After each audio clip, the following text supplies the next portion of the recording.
ایران کا ہر حملہ شاہکار ہوتا ہے، یہ خوبصورتی سے ڈیزائن کیا جاتا ہے اور بہت ہی صفائی کے ساتھ ڈیلیور کیا جاتا ہے۔ ایران اپنے اہداف بہت چن کر منتخب کر رہا ہے، ان کا انتخاب بہت سوچ سمجھ کر رہا ہے اور بہت ہی پریسائزلی اور بہت ایکوریٹلی اس کو ڈیلیور کر رہا ہے۔ اور اس نے دشمن کے جو امریکہ اور اسرائیل ہے اس کے فوجیوں میں، اس کی فوجی قیادت میں، اس کی سیاسی قیادت میں ایک سنسنی دوڑا دی ہے اور ان کو اپنی شکست ہر روز واضح طور پر نظر آنا شروع ہو جاتی ہے۔ میں ہوں اظہر علی خان اور آپ دیکھ رہے ہیں آج کی بات، اور میں آپ کو بتاؤں کہ بنائے براق ایک شہر ہے اسرائیل کا، یہاں پر ایران نے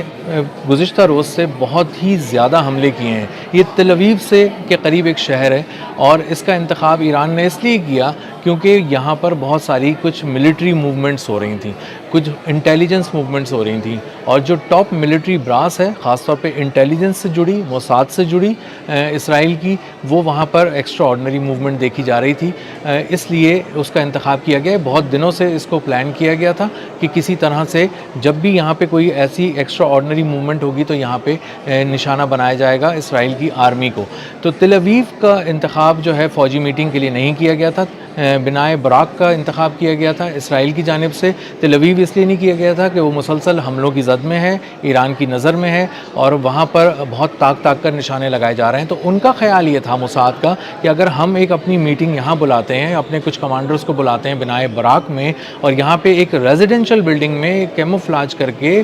شہریوں کے بھیس میں انہی کی درمیان میں اگر ہم کچھ کرتے ہیں ایک فوجی ایکٹیویٹی، تو وہ نظر میں نہیں آئے گی اور ایرانی انٹیلیجنس کو شاید اس بات کا پتہ نہیں چلے گا۔ لیکن ایرانی انٹیلیجنس نے بہت ہی شاندار طریقے سے اس کا کھوج لگایا اور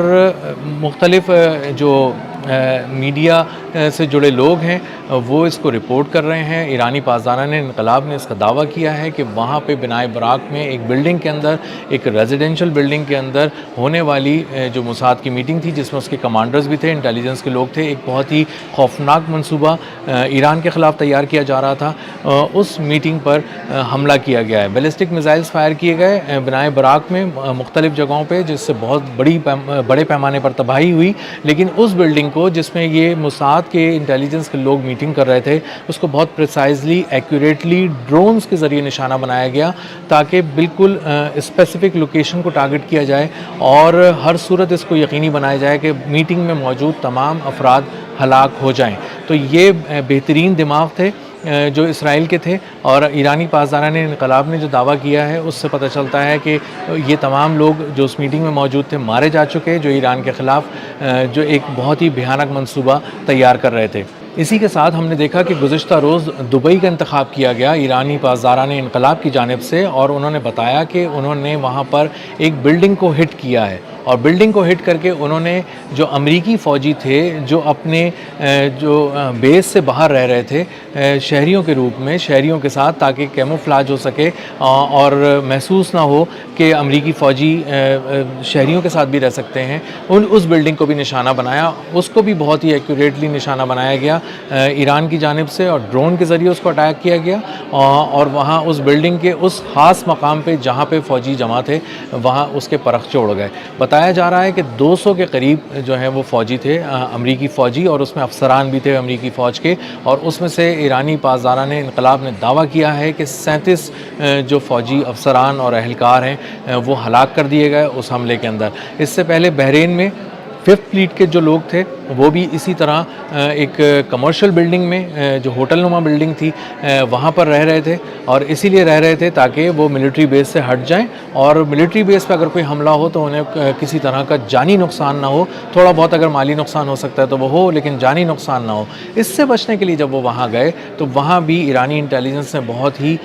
صفائی کے ساتھ اور بہت ہی انتہائی مہارت کے ساتھ ان کو اس جگہ پر نشانہ بنایا۔ تو اوور آل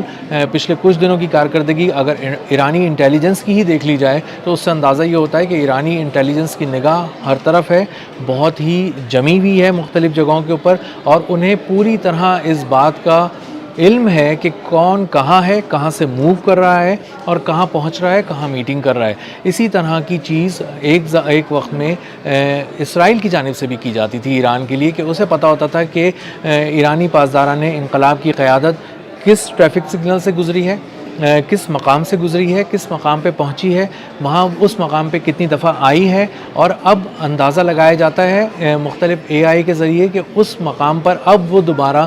جو فوجی قیادت ہے وہ دوبارہ کب اکٹھی ہوگی. تو اس پروبیبلٹی کو جب انالائز کیا جاتا ہے تو بہت ہی ایکوریسی کے ساتھ جواب آتا ہے. کچھ اسی طرز پہ کام کر رہی ہے ایرانی پاسداران انقلاب، اور وہ اس طرح اس نے ہٹ کیا ہے، اور جا کر اس نے پہلے کیا ہے بنائے براق میں، جہاں پہ اس نے موساد کے انتہائی اہم دماغوں کو، انتہائی جو اس کی ملٹری کے لوگ تھے، جو اس کے کمانڈرز تھے، ان کو ہلاک کر دیا. اور اس کے بعد جو اس سے پہلے دبئی کے اندر بہت ہی پریسائزلی اٹیک کیا، اور 37 US پرسنل اور کمانڈرز کو بتایا جا رہا ہے کہ ان کو ہلاک کر دیا گیا ڈرون اٹیک کے اندر. ایران نہ صرف مشرق وسطیٰ اسرائیل بلکہ پورے خطے کے اندر اپنے اہداف کو بہت ہی احتیاط سے چن رہا ہے، اور اس کا انتخاب بہت ہی مہارت سے کر رہا ہے، اس لیے تاکہ وار جو ہے وہ کم سے کم وار میں زیادہ سے زیادہ نقصان پہنچایا جائے. اور علی لاریجانی مجھے پھر یاد آ رہے ہیں، جو کہہ رہے تھے کہ آپ نے ہمارا دل جلایا ہے آیت اللہ علی خامنائی اور ان کے رفقا کو شہید کر کے، اور ہم بھی اسرائیل اور امریکہ کا دل جلائیں گے. تو اسرائیل کا دل تل ابیب، بنائے براق، اس کے ارد گرد حیفا کی ریفائنری، آئل فیسلٹیز، ہر طرف شیلٹرز، بنکرز نشانہ بن چکے ہیں، اور بڑے پیمانے پر تباہی ہو رہی ہے. اس کے دل پر وار ہو رہا ہے، اور اس کا دل رو رہا ہے. خود نتن یاہو اور اس کی گورنمنٹ کے لوگ ڈسمنٹل ہو چکے ہیں، اور الگ الگ جگہوں پہ بیٹھ کے رو رہے ہیں. اس کی فوجی قیادت چھپ چکی ہے، اور وہ کہیں جمع نہیں ہو رہا ہے. جب وہ تل ابیب آنے سے انکار کرتے ہیں اور بنائے براق جاتے ہیں تو وہاں پہ بھی ان کو نشانہ بنایا جاتا ہے. جو ان کے فوجی ہیں، جو لو رینک آفیسرز ہیں اور جو فوجی ہیں، وہ شیلٹرز میں گھسے ہوئے ہیں، وہاں سے باہر نکلنے کے لیے کسی طور پہ تیار نہیں ہیں، کیونکہ انہیں اندازہ ہو چکا ہے کہ دشمن سامنے نہیں ہے. بیلسٹک میزائلز آ رہے ہیں، وہ اس کا کیا بگاڑ لیں گے، اور بیلسٹک میزائلز آئیں گے اور ان کا شکار آسانی سے کر لیں گے. اور اسی لیے خودکشیوں کی تعداد بھی اسرائیلی آرمی میں بہت زیادہ بڑھ گئی ہے. اسی طرح امریکہ کا جو دل ہے وہ تو بار بار جل رہا ہے، روز روز جل رہا ہے، اور $1 بلین کا دل جل رہا ہے روزانہ. $500 ملین کا دل جل رہا ہے. $700 ملین کا تو صرف ایک ایوکس جو ان کا ہے E-3 سینٹری جو ایوکس پلین ہے، جو ایک پورا کمانڈ اینڈ کنٹرول سینٹر تھا، جو فضاؤں میں اڑتا پھرتا تھا اور دور تک دیکھتا تھا، سینکڑوں کلومیٹر دور تک، اور سینکڑوں جو ٹارگٹ سے ایک ساتھ لاک کر کے فائٹر جیٹس کو کوآرڈینیٹس بھیجتا تھا اور کہتا تھا کہ تم اس کو اڑا دو. وہ 2 ٹکڑے کر دیا، اس کے پرخچے اڑا دیے ایران نے اپنے ڈرون سٹرائک کے ذریعے. اور $70,000 کے ایک ڈرون سے انہوں نے $700 ملین کا ایک ایسا طیارہ جو کمانڈ اینڈ کنٹرول سینٹر تھا، اڑتی ہوئی آنکھ تھا امریکہ کی، اس کو تباہ و برباد کر دیا. اور اب یہ دوبارہ حاصل بھی نہیں کیا جا سکتا، کیونکہ یہ 1992 میں ہی آخری بار بنا تھا، اور اب اس کو دوبارہ سے اس کو مینوفیکچر نہیں کیا جا سکتا. اسی طرح جو بہت اہم رڈارز تھے $1 ارب کے، $500 ملین کے، وہ تقریباً $500 ملین کی مالیت کے 5 رڈار، اور $1 ارب سے زیادہ مالیت کے کم از کم 3 رڈار جو ہیں وہ مشرق وسطیٰ میں ایران نے تباہ کر دیا. اور اسی وجہ سے جو دیکھنے کی صلاحیت ہے، جو اس کی سرویلنس کی صلاحیت ہے، جو اس کی ایئر کامبیٹ کی صلاحیت ہے، وہ ایران نے امریکہ سے چھین لی ہے. اور اسی لیے خطے میں امریکہ مجبور نظر آ رہا ہے، اور یہ مذاکرات کی بات کرتا ہوا نظر آ رہا ہے، اور اس خطے سے اب اپنا سارا سامان سمیٹ کے واپس جانے کی کوششوں میں ہے. اب تک کے لیے اتنا ہی. ملتے ہیں اگلے ولاگ میں ایک نئی خبر، نئے تجزیے اور نئے زاویے کے ساتھ. اللہ حافظ.